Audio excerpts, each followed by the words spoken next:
نحمده ونصلي على رسوله الكريم أما بعد فأعوذ بالله من الشيطان الرجيم بسم الله الرحمن الرحيم رب اشرح لي صدري ويسر لي أمري واحلل عقدة من لساني يفقهوا قولي.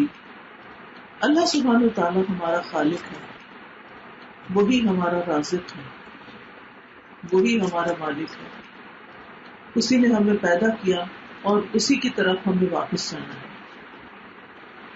خوش قسمت ہے وہ انسان جو اس دنیا میں رہتے ہوئے اپنے خالق کو پہچان لے، اس کی قدرت کو جان لے، اس کی قوت کو مان لے، اور دنیا میں رہتے ہوئے ہر آن وہ اس کا تقرب حاصل کرنے کی کوشش کرے کہ اس کے قریب تر ہو جائے. جب انسان کو یہ بات سمجھ میں آ جاتی ہے کہ اللہ سب سے بڑا ہے، اور حقیقی معنوں میں یہ بات سمجھ آتی ہے کہ اللہ بڑا ہے، تو پھر ہو نہیں سکتا کہ انسان یہ نہ چاہے کہ وہ اللہ سے قریب ہو. پھر وہ ہر کوشش کرے گا کہ اس کے قریب ہو.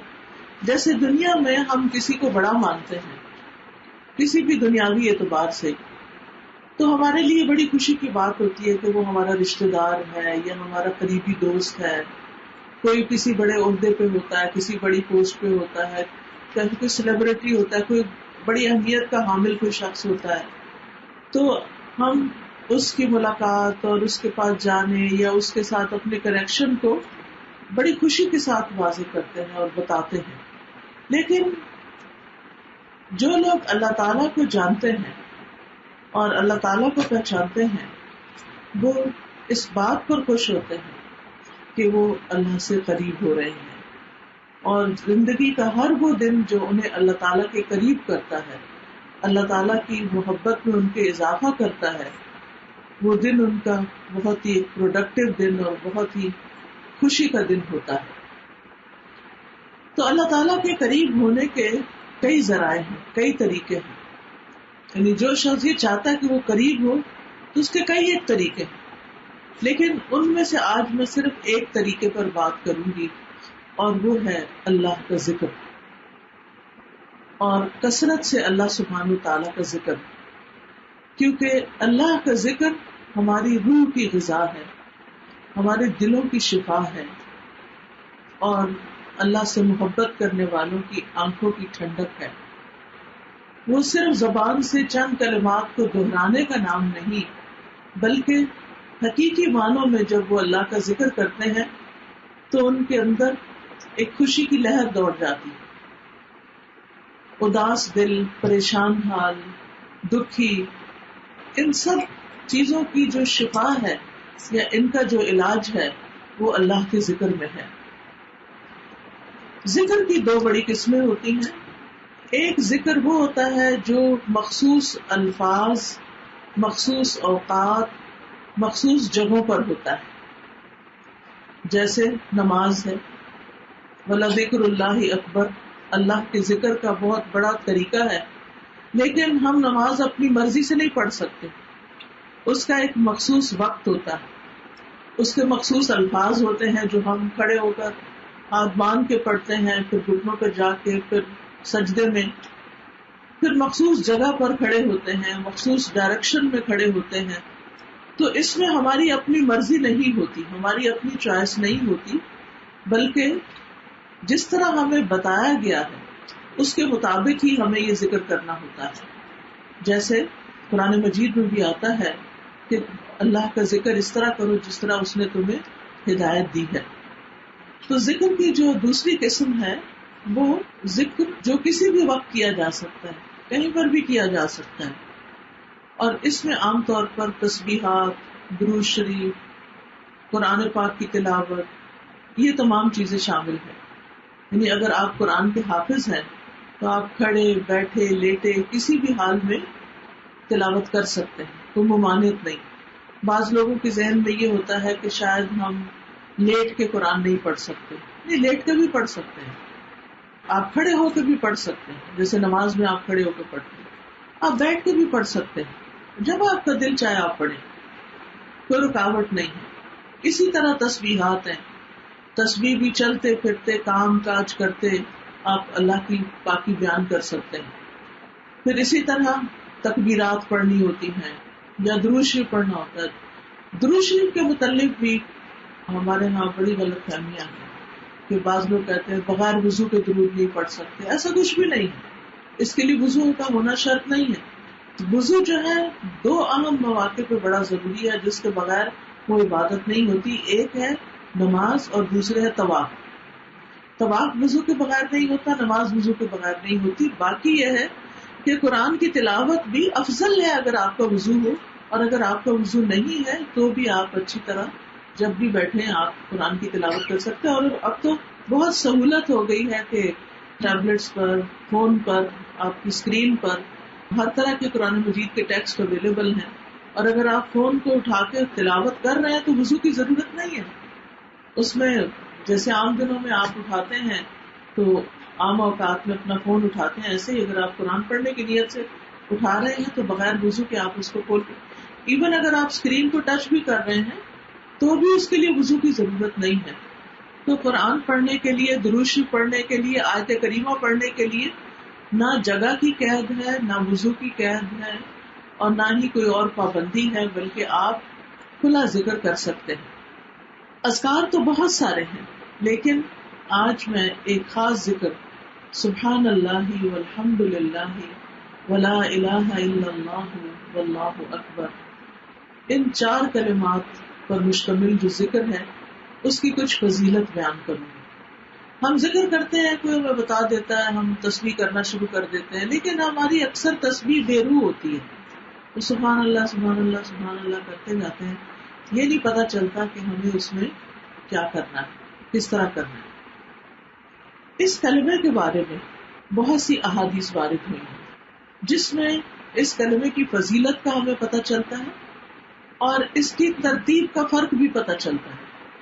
کبھی سبحان اللہ پہلے ہے, کبھی الحمدللہ اس میں پہلے آتا ہے, تو اس سے کوئی فرق نہیں پڑتا ایز لانگ ایز یہ 4 چیزیں پوری ہو رہی ہیں, جن میں سے ایک سبحان اللہ, دوسرے الحمدللہ, تیسرے لا الہ الا اللہ, اور چوتھے اللہ اکبر. تو آئیے ہم سنت نبوی سے ان کلمات کے عظیم فضائل کا تعارف حاصل کریں. یہ کلمات نمبر 1 اللہ کے نزدیک محبوب ترین کلمات ہیں. اللہ کے نزدیک محبوب ترین کلمات ہیں.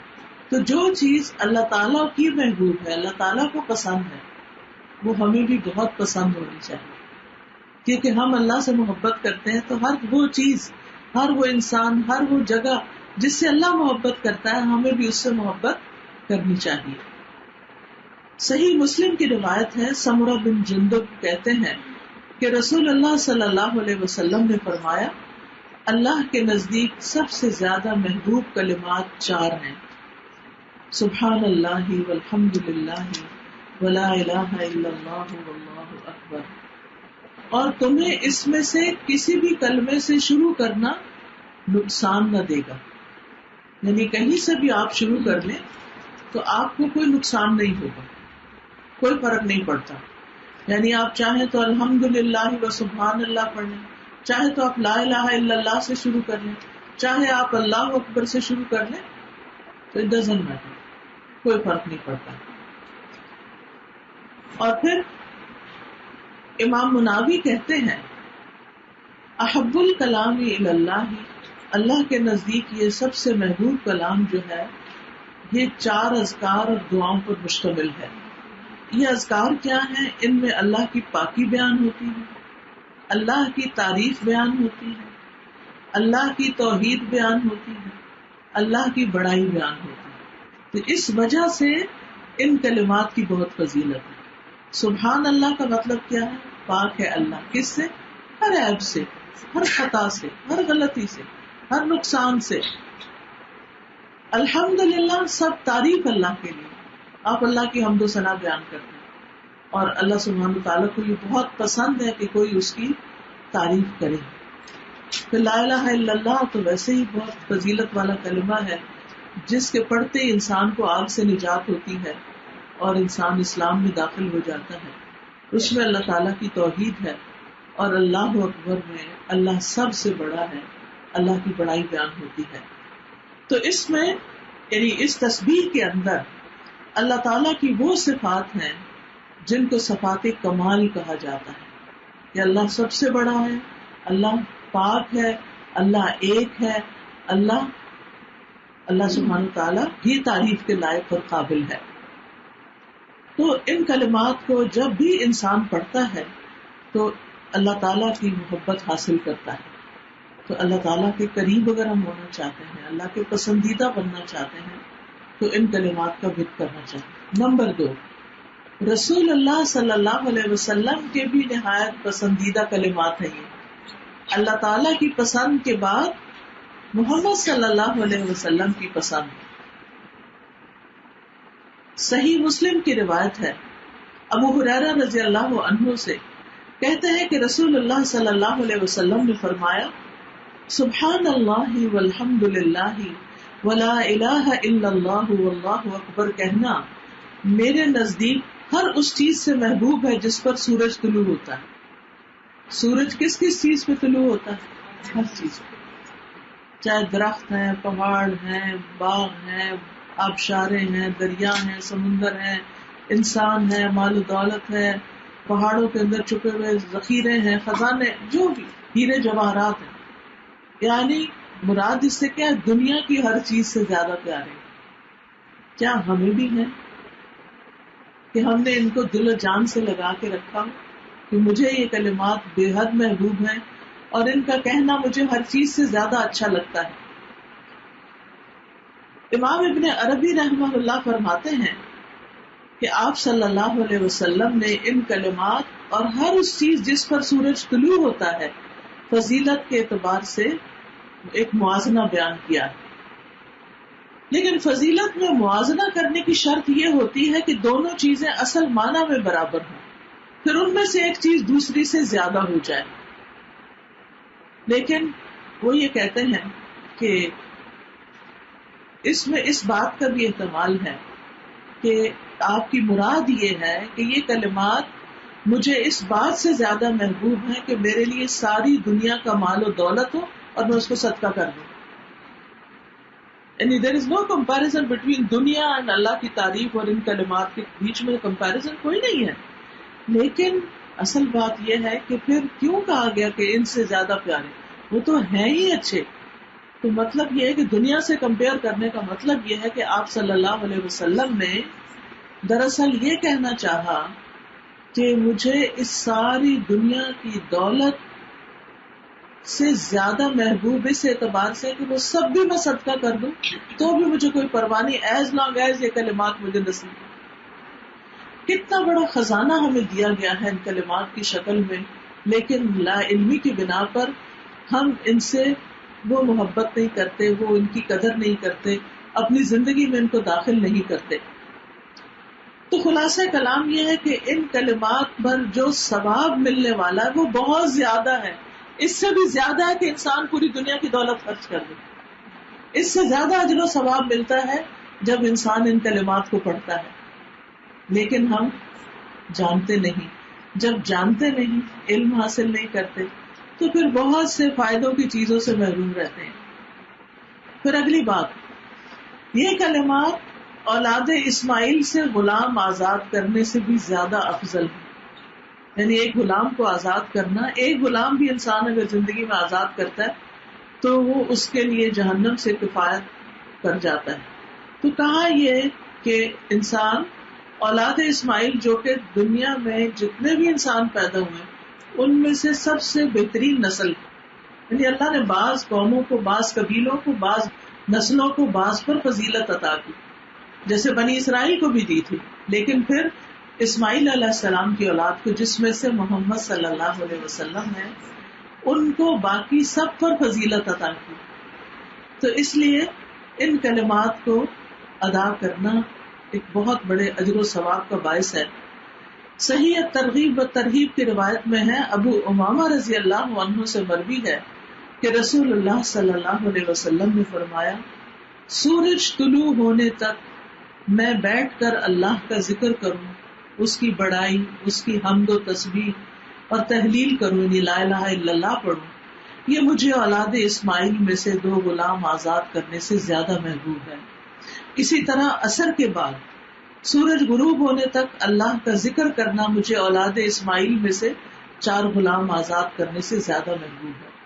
تو یہ 2 اوقات جو ہیں یہ خاص ذکر کے اوقات ہیں اور اس تسبیح کے اوقات. ویسے تو انسان کسی وقت بھی پڑھ سکتا ہے، لیکن اگر ان اوقات میں یعنی صبح فجر کی نماز پڑھی اور اس کے بعد انسان اپنی جگہ پہ بیٹھ گیا، ذکر اذکار کی اور اس میں یہ تسبیح پڑھتا ہے سورج نکلنے سے پہلے پہلے، تو زیادہ افضل ہے. اسی طرح عصر کی نماز پڑھی اور غروب سے پہلے پہلے یہ ذکر کر لیتا تو زیادہ افضل ہے. لیکن اگر کسی وجہ سے آپ ان اوقات میں نہیں بھی کر سکتے تو اس کی قید نہیں ہے کہ اگر کسی اور وقت میں کریں گے تو آپ کو اجر و ثواب نہیں ملے گا، پھر بھی آپ کو اجر و ثواب ملے گا. سنن ابن ماجہ کی روایت میں آتا ہے، ام ہانی کہتی ہیں کہ میں نے رسول اللہ صلی اللہ علیہ وسلم کی خدمت میں حاضر ہو کر عرض کیا، اے اللہ کے رسول صلی اللہ علیہ وسلم، مجھے کوئی آسان سا کام بتائیے، آسان عمل بتائیے، کیونکہ میں بوڑھی ہو گئی ہوں، کمزور ہو گئی ہوں، میرا بدن بھاری ہو گیا ہے. بڑھاپے میں چاہے انسان پتلا بھی ہو تو چلنا پھرنا دوبھر لگتا ہے، بھاری ہی لگتا ہے. تو کہتی ہے کہ مطلب میں اتنی ایکٹیو نہیں رہی کہ میں بہت کچھ کر سکوں، پریکٹیکلی کچھ، فزیکلی کچھ کر سکوں، تو مجھے کوئی ایسا عمل بتا دے کہ جس سے مجھے فائدہ ہو. تو رسول اللہ صلی اللہ علیہ وسلم نے فرمایا 100 بار اللہ اکبر، 100 بار الحمدللہ اور 100 بار سبحان اللہ کہو. یہ لگام اور کاٹھی سمیت 100 گھوڑے اللہ کی راہ میں دینے سے بہتر ہے. اتنا بڑا اجر و ثواب. 100 اونٹ اللہ کی راہ میں قربان کرنے سے بہتر ہے اور 100 غلام آزاد کرنے سے بہتر ہے. یعنی ایک تسبیح اٹھائیں اور 100 دفعہ آپ اس کو پڑھ لیں تو گویا آپ نے اتنا زیادہ صدقہ خیرات کر لیا. ہم میں سے کس کے پاس اتنا مال ہے کہ صبح و شام ہم اتنا کچھ صدقہ کر سکیں؟ ہو بھی تو ہمت نہیں ہوتی. یعنی انسان کے اندر ایک شوق یا بخل ہے اور اس کو ایک خوف لاحق رہتا ہے کہ پھر میرا فیوچر کیا ہوگا، اگر میں نے سب کچھ ہی دے دیا تو میرا کیا بنے گا، میری ضرورتیں کہاں سے پوری ہوگی. تو اللہ سبحانہ وتعالیٰ نے اس کا آلٹرنیٹ بھی دے دیا. پھر اسی طرح یہ کلمات گناہوں کا کفارہ بھی بنتے ہیں. ہم دن رات خطائیں کرتے ہیں اور بعض اوقات اپنے گناہوں کی وجہ سے بوجھل ہو جاتے ہیں اور دل پہ ایک بوجھ آ جاتا ہے اور ایک غم کی سی کیفیت آ جاتی ہے، ایک ڈپریشن سا ہونے لگتا ہے کہ اتنی غلطیاں ہیں، پتہ نہیں اللہ تعالیٰ معاف کرے گا یا نہیں، ہمارا کیا ہوگا، پتہ نہیں قبر میں کیا ہوگا، پتہ نہیں آخرت میں کیا ہوگا. یہ ایک خوف اور انزائٹی بعض اوقات انسان کے اوپر حاوی ہونے لگتی ہے. تو اس کے اتار کے لیے بھی یہی ذکر کرنا چاہیے. عبداللہ ابن عمر رضی اللہ عنہ سے مروی ہے، وہ کہتے ہیں کہ رسول اللہ صلی اللہ علیہ وسلم نے فرمایا، روئے زمین پر جو آدمی بھی یہ کہہ لے لا الہ الا اللہ. اب آپ دیکھ رہے ہیں یہ تسبیح وہی ہے، کبھی اللہ اکبر پہلے آ رہا ہے، کبھی لا الہ الا اللہ، واللہ اکبر وسبحان اللہ والحمد للہ، اور اس میں اضافہ ہے ولا حول ولا قوت الا باللہ. یہ جملے اس کے سارے گناہوں کا کفارہ بن جائیں گے، ہاں وہ سمندر کی جھاگ برابر ہی کیوں نہ ہو. ایک اور روایت میں جو سنن ترمذی کی ہے اس میں آتا ہے کہ یہ گناہوں کو جھاڑنے کا ذریعہ ہے. انس رضی اللہ عنہ سے روایت ہے کہ رسول اللہ صلی اللہ علیہ وسلم نے فرمایا، جو ایک درخت کے پاس سے گزرے جس کے پتے سوکھ چکے تھے، آپ نے اس پر اپنی لاٹھی ماری تو اس کے پتے جھڑنے لگے. پھر آپ نے فرمایا الحمدللہ وسبحان اللہ ولا الہ الا اللہ واللہ اکبر.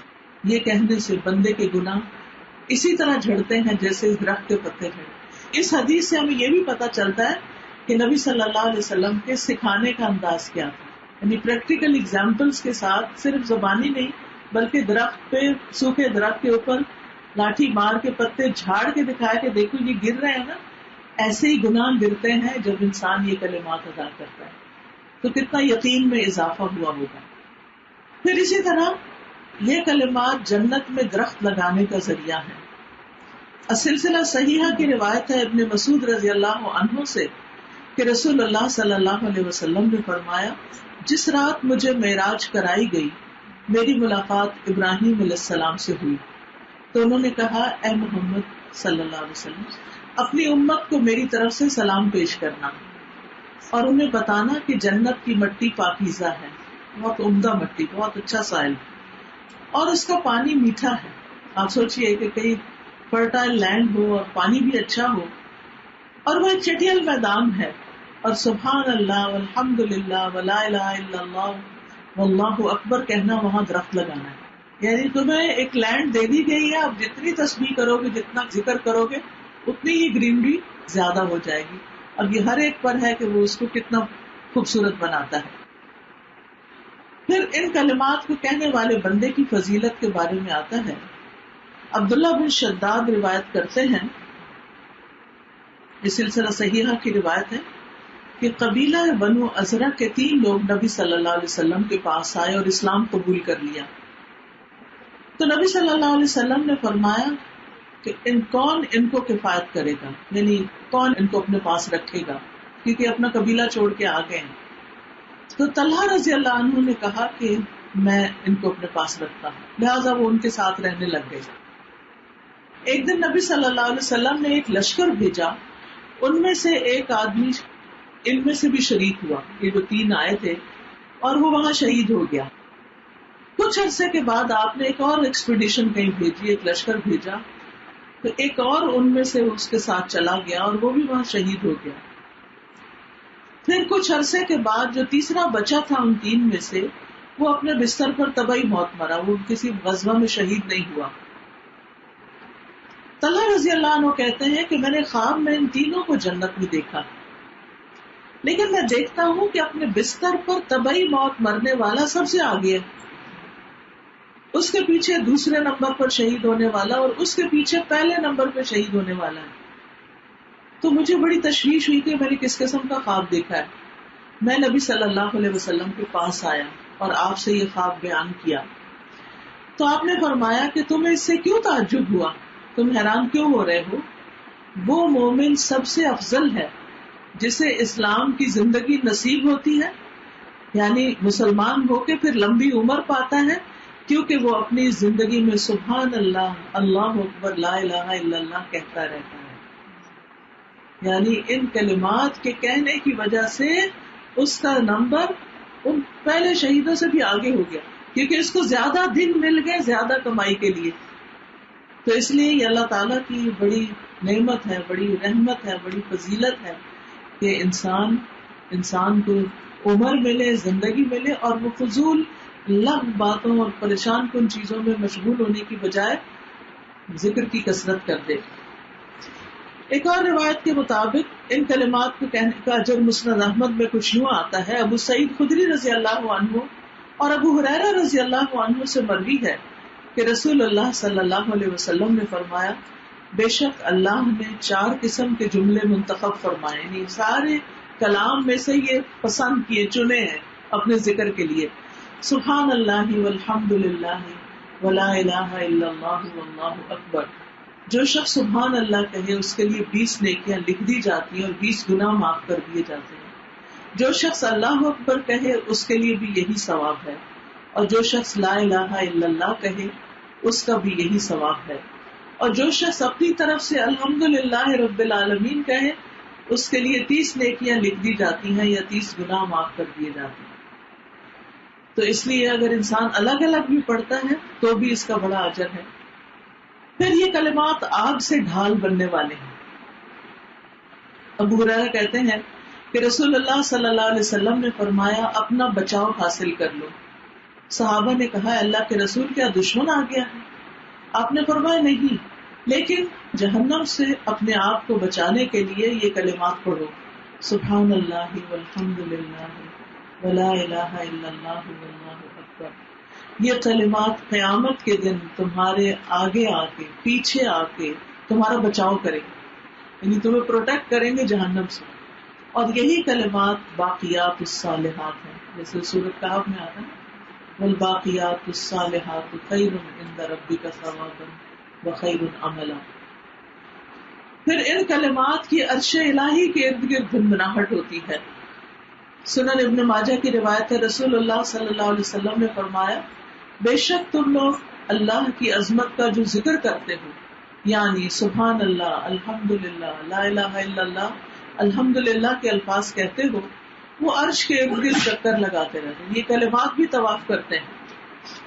ان کلمات کی ایسی بھنبھناہٹ ہوتی ہے جیسے شہد کی مکھیوں کی کر کے جیسے آواز آتی ہے. وہ کلمات اپنے ذکر کرنے والے کی یاد دلاتے ہیں. یعنی وہ اس وقت کیا کہہ رہے ہوتے ہیں، جو ان کو پڑھتا ہے اس کا ذکر وہاں ہونے لگتا ہے. کیا تم میں سے کوئی یہ پسند نہیں کرتا کہ اس کے لیے کوئی ایسا ہو یا ہمیشہ اللہ کے ہاں اس کی یاد دلائی جاتی رہے، یعنی کوئی ہو جو اس کا ذکر وہاں کرتا رہے. پھر ایک اور روایت میں یہ میزان میں بھاری کلمات ہیں. رسول اللہ صلی اللہ علیہ وسلم کے راعی ابو سلمہ سے روایت ہے کہ آپ نے فرمایا واہ واہ. آپ نے اپنے ہاتھ سے 5 کا اشارہ کیا کہ یہ اذکار میزان میں کتنے بھاری ہوں گے. سبحان اللہ والحمد للہ ولا الہ الا اللہ واللہ اکبر. اور یہ تو 4 کلمات. اور 5ویں چیز، کسی مسلمان کا فوت ہونے والا نیک بیٹا اس کا باپ اللہ سے ثواب کی امید رکھ کے صبر کرے. یہ بھی میزان میں بہت بھاری ہے. یعنی بعض اوقات ایسا ہوتا ہے نا کہ والدین اپنے بچوں کو پڑھاتے ہیں، لکھاتے ہیں، نیک بناتے ہیں، وہ کہتے ہیں کہ یہ ہم فوت ہو جائیں گے تو ہمارے لیے صدقہ جاریہ بنے گے. لیکن کبھی ایسا بھی ہوتا ہے کہ وہ والدین سے پہلے ہی فوت ہو جاتے ہیں اور کبھی بڑھاپے میں فوت ہو جاتے ہیں، تو وہ ان کے لیے بہت بڑا صدمہ بنتا ہے. اتنا بڑا صدمہ جو برداشت کر جائے اور صبر کر جائے اور اللہ سے ناراض نہ ہو، تو وہ اس کے لیے اتنے بڑے اجر کا باعث بنتے ہیں. یعنی میزان بھاری ہو جاتا ہے ایسے شخص کو. پھر اسی طرح یہ بھی ہے صحیح مسلم کی روایت میں کہ ان میں سے ہر کلمہ صدقہ بھی ہے. یعنی بعض اوقات ہم مال کا صدقہ نہیں کر سکتے تو ہم تسبیح پڑھنا شروع کر دیں. ابو ذر سے روایت ہے کہ اصحاب رسول صلی اللہ علیہ وسلم میں سے کچھ لوگوں نے نبی صلی اللہ علیہ وسلم سے عرض کیا، اے اللہ کے رسول، مالدار لوگ سارا ثواب لے گئے. وہ نماز پڑھتے ہیں جیسے ہم نماز پڑھتے ہیں، وہ روزہ رکھتے ہیں جیسے ہم روزے رکھتے ہیں، اور وہ اپنے سے زائد اموال میں سے صدقہ کرتے رہتے ہیں. آپ صلی اللہ علیہ وسلم نے فرمایا، کیا اللہ نے تمہارے لیے وہ چیز نہیں بنائی جس سے تمہیں بھی صدقے کا ثواب ہو؟ بے شک ہر تسبیح صدقہ ہے، ہر تکبیر صدقہ ہے، ہر تحمید یعنی الحمدللہ کہنا صدقہ ہے، ہر تحلیل یعنی لا الہ الا اللہ کہنا صدقہ ہے، نیکی کا حکم دینا صدقہ ہے، برائی سے روکنا صدقہ ہے، اور تمہارے ہر ایک کی شرمگاہ میں صدقہ ہے. یعنی ہسبینڈ وائف کا جو سیکشل ریلیشن شپ ہے جو حلال کا ہے، وہ بھی ایک دوسرے کے ساتھ کوآپریٹ کرنا جو ہے وہ اجر و ثواب کا باعث ہوتا ہے، وہ بھی ایک صدقہ ہوتا ہے. بعض اوقات ہسبینڈ کی ضرورت ہوتی ہے، بعض اوقات وائف کی ضرورت ہوتی ہے، دوسرے کا موڈ نہیں ہوتا لیکن انسان اس کے ساتھ تعاون کرتا ہے تو ایک طرح سے وہ اس پر صدقہ کر رہا ہوتا ہے اور اللہ کے ہاں اس کا اجر لکھا جا رہا ہوتا ہے. صحابہ نے عرض کیا، اللہ کے رسول، کیا ہم میں سے کوئی اپنی شہوت پوری کرنے کے لیے جائے تو اس میں بھی ثواب ہے؟ تو آپ نے فرمایا، کیا تم نہیں دیکھتے کہ اگر وہ اسے حرام جگہ استعمال کرتا تو گناہ کا باعث ہوتا، اسی طرح اگر وہ اسے حلال جگہ صرف کرے تو اس پر بھی اس کو ثواب.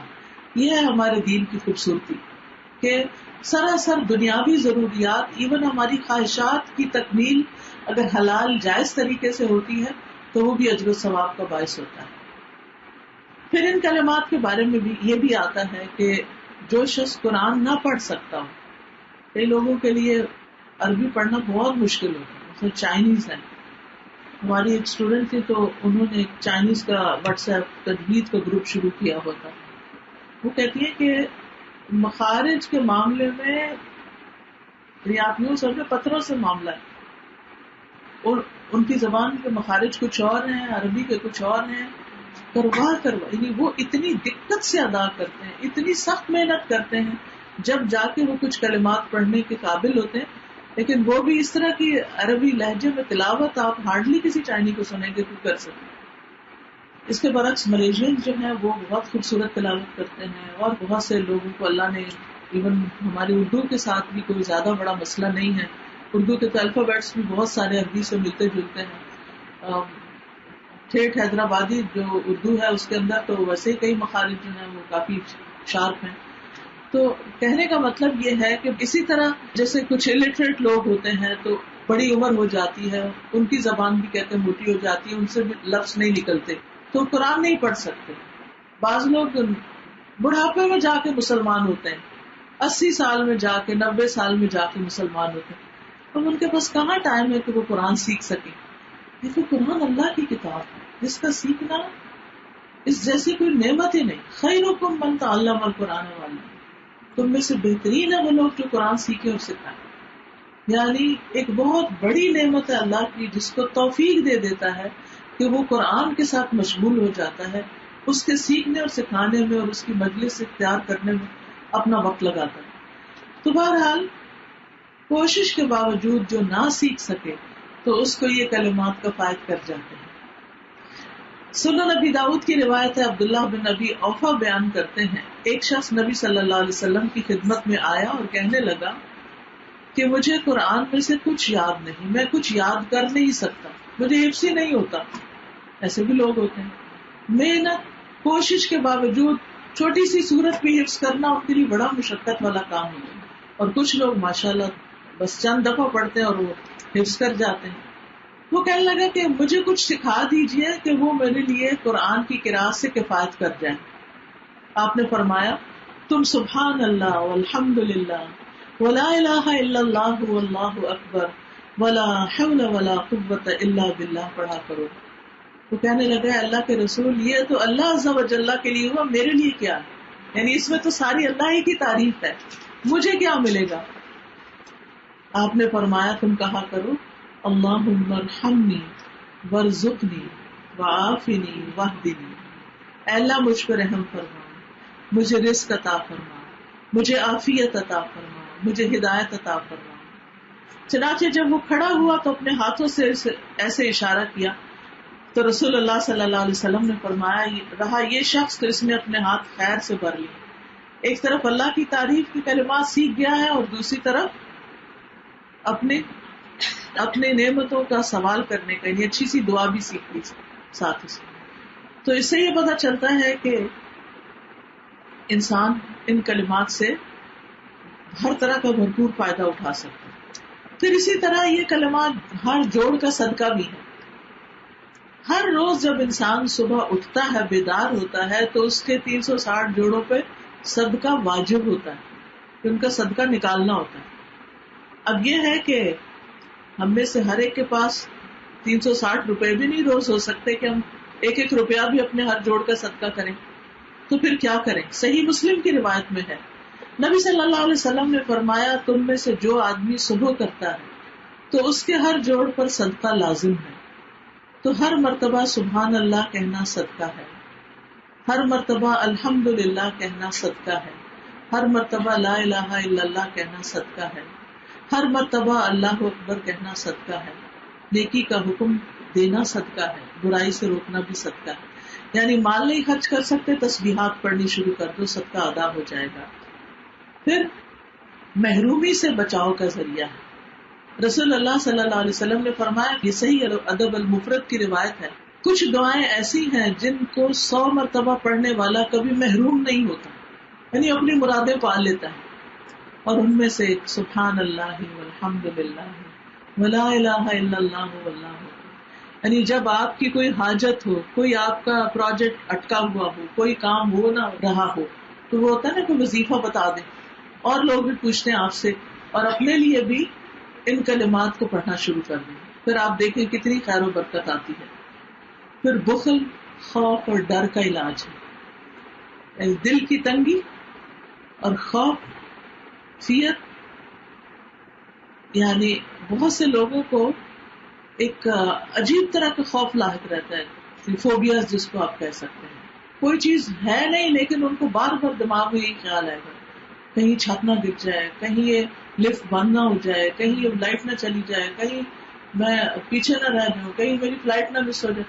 یعنی وہ ایک تو ہر ایک کو نیچرلی خیال آتا ہی ہے، ایک خوف آتا ہے کسی بھی چیز، لیکن ایک یہ کہ وہ سوال ہی ہو جاتا ہے اور انسان کچھ اور سوچنے سمجھنے کے قابل نہیں رہتا، یعنی وہ خوف اور پریشانی اس کے اوپر مسلط ہی ہو جاتی۔ تو اس خوف اور پریشانی سے نکلنے کا ذریعہ یہ ہے کہ یہ تسبیحات شروع کر دیں۔ سلسلہ صحیحہ کی حدیث ہے، نبی صلی اللہ علیہ وسلم نے فرمایا، جیسے اللہ نے تمہارے درمیان تمہارا رزق تقسیم کیا ہے، بلا شبہ ویسے ہی تمہارے درمیان تمہارا اخلاق تقسیم کیا ہے، یعنی اخلاق بھی ایک رزق کی طرح ہے۔ بے شک اللہ دنیا اس کو بھی دیتا ہے جس سے محبت کرتا ہے، اور اس کو بھی دے دیتا ہے جس سے وہ محبت نہیں کرتا۔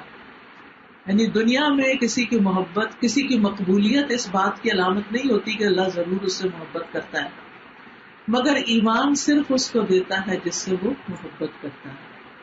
تو جو شخص، پھر آپ نے فرمایا جو شخص اپنے مال کو خرچ کرنے سے بچائے، کیونکہ اس کی ضروریات بہت ہیں، اپنی ضروریات بہت ہیں، اور دشمن سے مقابلہ کرنے سے ڈرے اور رات سے خوف کھائے کہ وہ اس کو پریشان کرے گی۔ کئی لوگ ہوتے ہیں نا، ان کو جو شام ہوتی ہے ان کی پریشانی بڑھنے لگتی کہ پھر رات آ گئی۔ کئی لوگ رات کو سو نہیں پاتے، کئی لوگ سوتے ہیں تو ان کو ڈراؤنے خواب آتے ہیں، تو وہ نائٹ میئرز کی وجہ سے وہ پھر پریشانی کا شکار ہو جاتے ہیں کہ اب کیا بنے گا، کیا ہوگا۔ تو جو شخص رات سے خوف کھائے کہ وہ اس کو پریشان کرے گی، تو وہ اس قول کی کثرت کر دے، سبحان اللہ والحمد للہ ولا الہ الا اللہ واللہ اکبر۔ اللہ تعالیٰ ان کلمات کے کہنے پر ان کی تصدیق کرتا ہے۔ انس رضی اللہ عنہ سے مروی ہے، وہ کہتے ہیں ایک بدو نبی صلی اللہ علیہ وسلم کے پاس آیا، کہنے لگا اللہ کے رسول مجھے کسی بہترین چیز کی تعلیم دے دیں۔ تو نبی صلی اللہ علیہ وسلم نے اس کا ہاتھ پکڑا اور فرمایا اس طرح کہو، سبحان اللہ والحمد للہ ولا الہ الا اللہ واللہ اکبر۔ تو بدو نے 4 چیزیں اپنی انگلیوں پہ شمار کی اور چل دیا، پھر کچھ سوچنے کے بعد واپس آیا تو نبی صلی اللہ علیہ وسلم مسکرانے لگے، فرمایا خستہ حال بدو سوچنے لگ گیا۔ اس نے واپس آ کر کہا اللہ کے رسول سبحان اللہ والحمد للہ ولا الہ الا اللہ واللہ اکبر، یہ تو سارے تعریفی کلمات ہیں، یہ تو اللہ کی تعریف ہے، میرے لیے کیا ہے؟ تو اللہ کے نبی نے اس سے فرمایا اے اعرابی، جب تم سبحان اللہ کہو گے تو اللہ تعالیٰ فرمائے گا تم نے سچ کہا، جب تم الحمدللہ کہو گے تو اللہ تعالیٰ کہے گا تم نے سچ کہا، جب تم لا الہ الا اللہ کہو گے تو اللہ تعالیٰ فرمائے گا تم نے سچ کہا، جب تم اللہ اکبر کہو گے تو اللہ تعالیٰ فرمائے گا تم نے سچ کہا، اور جب تم اللہم اغفر لی کہو گے تو اللہ تعالیٰ کہے گا میں نے تمہیں بخش دیا۔ یہ کلمہ پڑھ کے آخر میں اللہم اغفر لی بھی پڑھ لیں۔ جب تم اللہم ارحمنی کہو گے تو اللہ تعالیٰ فرمائے گا میں نے رحم کر دیا، اور جب تم اللہم ارزقنی کہو گے تو اللہ تعالیٰ فرمائے گا میں نے رزق کا فیصلہ کر لیا۔ تو بدو نے اپنے ہاتھ پہ 7 کلمات شمار کیے اور چل دیا۔ پھر اسی طرح دجال کے زمانے میں یہ کلمات اہل ایمان کی خوراک ہو گئی۔ حضرت عائشہ کہتی ہے کہ میں نے نبی صلی اللہ علیہ وسلم سے پوچھا دجال کے زمانے میں ایمان والوں کا کھانا کیا ہوگا، یعنی ہر طرف ایک کرفیو ہی نافذ ہو جائے گا کہ لوگ یعنی دجال کے خوف سے ادھر ادھر چھپ جائیں گے، تو پھر کھائیں پیئیں گے کیا؟ آپ نے فرمایا جو فرشتوں کا کھانا ہے۔ فرشتے جو ہیں وہ کوئی فروٹس یا میٹ یا ہمارے کھانے والی چیزیں نہیں کھاتے، لیکن انرجی کتنی ہے ان میں، یہاں سے وہاں وہاں سے وہاں کتنے بڑے بڑے کام کر رہے ہوتے ہیں، تو کیا کھا کے زندہ رہتے ہیں وہ؟ یہی تسبیح سبحان اللہ والحمد للہ ولا الہ الا اللہ واللہ اکبر، یعنی تسبیح، تکبیر، تحمید اور تحلیل۔ پھر اسی طرح جو شخص ایک دن میں یہ کلمات کہتا ہے تو شام کو اپنے نفس کو جہنم کی آگ سے دور کر لیتا ہے۔ جن مجالس میں یہ کلمات پڑھے جاتے ہیں، جیسے ہماری اس مجلس میں بار بار یہ کلمہ پڑھا گیا ہے، ان کی بھی بڑی فضیلت ہے۔ ابو ہریرہ سے مروی ہے کہ نبی صلی اللہ علیہ وسلم نے فرمایا بے شک اللہ تعالیٰ کے کچھ فرشتے، زائد فرشتے ایسے بھی ہیں جو پھرتے رہتے ہیں اور ذکر کی مجلسوں کی تلاش کرتے ہیں۔ جب وہ ایسی مجلس پا لیتے ہیں جس میں اس کا ذکر ہو تو وہ ان کے ساتھ بیٹھ جاتے ہیں اور ایک دوسرے کو اپنے پروں سے ڈھانپ لیتے ہیں، یہاں تک کہ ان سے لے کر آسمان دنیا کے درمیان خلا بھر جاتا ہے، اتنے فرشتے اکٹھے ہو جاتے ہیں۔ پھر جب وہ الگ ہوتے ہیں اور آسمان کی طرف واپس چڑھتے ہیں تو اللہ تعالیٰ ان سے پوچھتا ہے، حالانکہ وہ بخوبی جانتا ہے کہ تم کہاں سے آئے ہو۔ وہ عرض کرتے ہیں ہم زمین میں تیرے بندوں کے پاس سے آئے ہیں جو تیری تسبیح، تکبیر، تحلیل اور تعریف اور تجھ سے سوال کرنے میں مشغول، تیری دعائیں کر رہے تھے۔ اللہ تعالیٰ فرماتا ہے وہ مجھ سے کیا سوال کر رہے تھے؟ وہ عرض کرتے ہیں وہ تجھ سے تیری جنت کا سوال کر رہے تھے۔ اللہ تعالیٰ فرماتا ہے کیا انہوں نے میری جنت کو دیکھا ہے؟ وہ عرض کرتے ہیں نہیں اے میرے رب۔ اللہ تعالیٰ فرماتا ہے اگر وہ میری جنت کو دیکھ لیتے تو ان کی کیا کیفیت ہوتی؟ وہ عرض کرتے ہیں وہ تجھ سے پناہ بھی مانگ رہے تھے۔ تو اللہ تعالیٰ فرماتا ہے وہ کس چیز سے پناہ مانگ رہے تھے؟ فرشتے عرض کرتے ہیں رب تیری جہنم سے۔ اللہ تعالیٰ فرماتا ہے کیا انہوں نے میری جہنم کو دیکھا ہے؟ وہ عرض کرتے ہیں نہیں۔ اللہ تعالیٰ فرماتے ہیں اگر وہ میری جہنم کو دیکھ لیتے ان کی کیا کیفیت ہوتی. فرشتے عرض کرتے ہیں اور وہ تجھ سے مغفرت بھی مانگ رہے تھے تو اللہ تعالیٰ فرماتے ہیں تحقیق میں نے انہیں بخش دیا اور انہوں نے جو مانگا میں نے انہیں عطا کر دیا اور جس سے انہوں نے پناہ مانگی میں نے انہیں پناہ دے دی. وہ کہتے ہیں اے رب ان میں فلاں شخص بھی موجود تھا جو سخت گناہ گار تھا اور وہاں سے گزرتے ہوئے ان لوگوں کے ساتھ بیٹھ گیا تو اللہ تعالیٰ فرماتے ہیں میں نے اس کو بھی بخش دیا. یہ ایسے لوگ ہیں کہ ان کے ساتھ بیٹھنے والا بھی محروم نہیں ہے, یعنی ایسی مجالس میں محرومی نہیں ہوتی. تو یہ کلمات ہیں, ان میں سے کچھ احادیث آپ کو جو کارڈز دیے گئے ہیں ان کارڈز کے اندر بھی لکھی ہوئی ہیں, ساری نہیں ہے لیکن کچھ احادیث ان میں سے موجود ہیں. تو اگر آپ یہ حدیثیں خود پڑھیں گے, اپنے گھر والوں سے شیئر کریں گے جو کارڈز آپ کو دیے ہیں ان کے اندر, تو اس سے یہ کہ علم یقینی میں اضافہ ہوتا ہے. اور باقی یہ ہے کہ آپ الہدا کے اسٹال پہ اویلیبل بھی ہوتے ہیں, آپ ان کو اوروں کے لیے بھی ایز اے گفٹ لے کے دے سکتے ہیں اور نیکی کی بات, خیر کی بات, خیر کے کلمات دوسروں سے شیئر کر سکتے ہیں. اور سب سے بڑی بات یہ ہے کہ ہم اپنی زندگی میں ان کو شامل کریں, یعنی کوئی دن زندگی کا ایسا نہ جائے کہ جب ہم یہ بھولیں. یاد رکھیں کہ یہ اتنی فضیلت والے ہیں کلمات کے, شیطان لازماً آپ کو بلوائے گا. تو آپ نے کوئی ٹائم مقرر کر لینا, مثلاً واک کرتے ہیں آپ یا ٹریڈ مل پہ جاتے ہیں یا آپ کوئی اور گھر کا کام کر رہے ہوتے ہیں, تو اس دوران بھی آپ ان کو مضبوطی سے پکڑ سکتے ہیں. اور ایک چیز یہ کہ جب یہ تصویر پوری ہو تو بعد میں دعا مانگنا نہ بھولیں, کیونکہ اس کے بعد دعا قبول ہوتی ہے. تو اللہ تعالیٰ ہمیں عمل کی توفیق عطا فرمائے. اگر کوئی سوال آپ کے ذہن میں آیا تو آپ پوچھیے.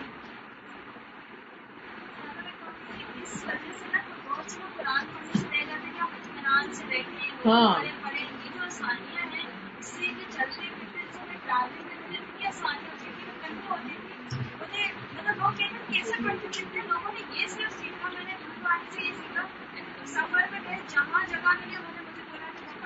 بالکل بالکل. اگر آپ سعودی وغیرہ میں ٹریول کریں, بائی بس ٹریول کریں تو مدینہ اور مکہ کے بیچ میں, تو آپ دیکھیں گے کہ جہاز میں ٹریول کریں تو اکثر لوگ لے کے مصحف اپنا پڑھ رہے ہوتے ہیں, چلتے پھرتے اٹھتے بیٹھتے. بالکل. میرا کوشچن ہے کہ سوتے میں جب ہم رات کو لیٹتے ہیں اور جب قرآن کی تلاوت یا تسبیح کرتے ہیں تو اس زبان کا اتنا ضروری ہے کہ دوسرے میں بھی کر سکتے ہیں, کیونکہ یہ بولے کہ 2-3 جگہوں پہ یہ دل میں بھی کر سکتے ہیں, دل میں بھی کر سکتے ہیں. جی, اس کی وجہ یہ ہے کہ بعض اوقات نیند آ رہی ہوتی ہے, لیکن تو ادھر ادھر کے فضول خیالات کی بجائے انسان تصویر پہ فوکس کرے اور کرتے کرتے سو جائے.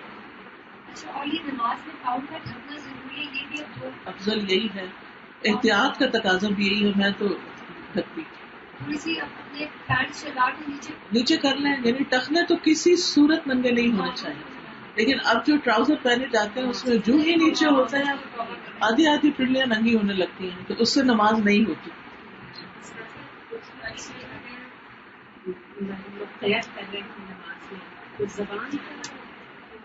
ہلانا ضروری ہے, نماز کی قرات میں زبان کا ہلنا ضروری ہے.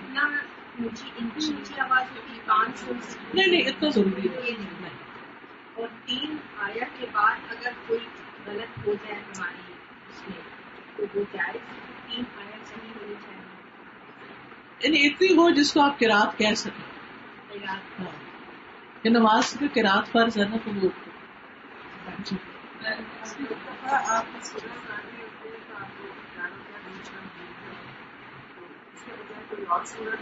پڑھ سکتے ہیں. ورنہ ایک طریقہ جیسے امام لوگ کرتے ہیں نا, پیچھے سے شروع کر دیتے ہیں دوبارہ اس صورت, جیسے گاڑی کو بریک لگ جاتی ہے تو پھر پیچھے کر کے پھر ریورس کر کے آپ پش دیتے ہیں, تو اس طرح بھی یاد آ جاتی ہے. قرآن پڑھتے ہوئے بازو کا ایسا ہوتا ہے کہ نیند آ جاتی ہے, صبح کے وقت بالکل آتی ہوتا ہے, نیند آ جاتی ہے, پھر ہم جاگتے ہیں, تو اس سے نہیں, اگر لیٹے ہوئے تو پھر تو ٹوٹ جائے گا. اگر بیٹھے ہوئے وضو نہیں ٹوٹتا, کنٹینیو رکھیں. پیروں کو بھی ڈھکنا چاہیے. اب یہ چیز تو پیٹ کے اندر آ گئی, مطلب ایسے کہ پھر نماز ہماری ہوئی کہ نہیں ہوئی, اور آگے بھی ہوگی کہ نہیں ہوگی, کیونکہ پتہ نہیں میں تو شاید پیر ڈھک نہ پاؤں. دیکھیں, یعنی کہ شلوار کے ذرا لمبی ہو تو اس کو آپ نیچے ایڑیوں کے نیچے کر لیجیے, ٹھیک ہے. جو انگلیاں اگر تھوڑی بہت ننگی ہو بھی گی خیر ہے, افضل تو یہ کہ پوری ہو, لیکن ٹخنے پیچھے کی ایڑی یہ تو ننگی نہیں ہونی چاہیے. ہاں. لمبی چادریں اب نماز کی چادریں بہت عام ہیں اور نماز کے وقت آپ وہ پہن لیں تو بے فکر ہو جائیں.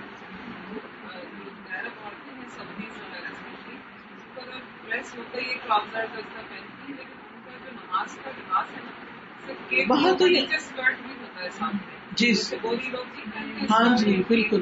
وہ آپ کی مسجدوں میں بھی اگر دیکھیں تو وہ بڑے ہوئے ہوتے ہیں عورتیں ٹراؤزر کے اوپر بس اسکرٹ پہنتی ہیں. بالکل بالکل. کیونکہ نماز میں سطر جو ہے یہ شرط ہے. جی اسکرٹ بنا لیجیے اور لمبی بنا لیجیے تاکہ وہ پاؤں ڈھک جائیں. اور اس کے علاوہ یہ کہ دوپٹہ بھی ایسا باریک نہیں ہونا چاہیے کہ جس میں یا سب بال نہیں ننگے ہونے چاہیے, بازو نہیں ننگے ہونے چاہیے. دعا کر لیں.